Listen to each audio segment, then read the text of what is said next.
Plus two पिलांक परीक्षा फल केबे बाहरिबा आ उपरे नहीं गोटे अपडेट आसिला। पूर्वर गोटे अपडेट आसला जमती कि जानी मे 15 तारिख माने आज हूँ मे 15 तारिख दिन प्लस टू परीक्षा फल बाहर बोली बहुत सा जगह भी आपको अपडेट शुणा मिलता किंतु मु आपको वीडियो बन के जनई देखिए केबे भी मे 15 तारिख रे रिजल्ट बाहरी पारिबो नाही किंतु से वीडियो बनई सारा पर आपण मानकर प्राय बहुत सारा गाली गुलोज मते कमेंट रे मिलता मते कहूला कि भाई तू कौन सर्वज्ञ तू केमती कहीदेबू जे मे 15 रे रिजल्ट बाहरिबो नाही बोली।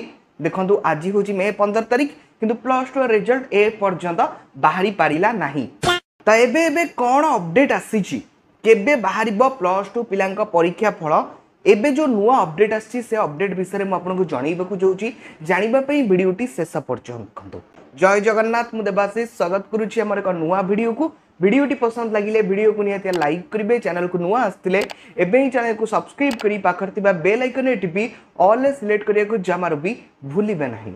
देखो मु जहाँ भी वीडियो बनाऊँगी ना मु मो निज मनरू से कथा कहीदौनी से भली न्यूज जितेबाला मु पाऊँगी से न्यूज देखिकी जाई मु आपन पई वीडियो बनाऊँगी। जदि आप भावुंट जे मो निज मनरू बनई दूची सेमिति मु कोनोसी वीडियो भी बनाए नहीं। तो देखंतु समाज रो गोटे न्यूज रे माने आर्टिकल रे ऑलरेडी ए अपडेट मई आसी सारी जहाँकि आज ही ए अपडेट जहाँकि मे शेष सप्ताह रे युक्त 2 परीक्षा फल प्रकाश पाइब।